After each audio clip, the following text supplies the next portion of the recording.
Need to build workflows fast? Let's settle it. NAN versus Relevance AI.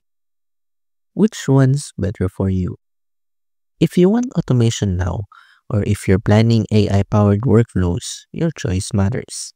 NA10 is a visual, drag-and-drop workflow builder great for integrating apps, triggering actions, automating tasks, even without coding.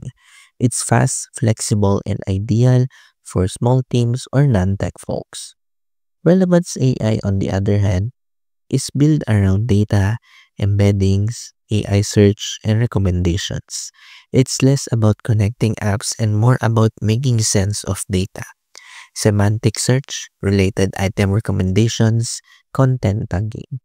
If your automation revolves around AI-driven data, Relevance AI shines.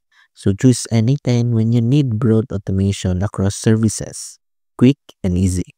Choose Relevance AI when your workflow centers on data, intelligence, search, or AI-powered insights.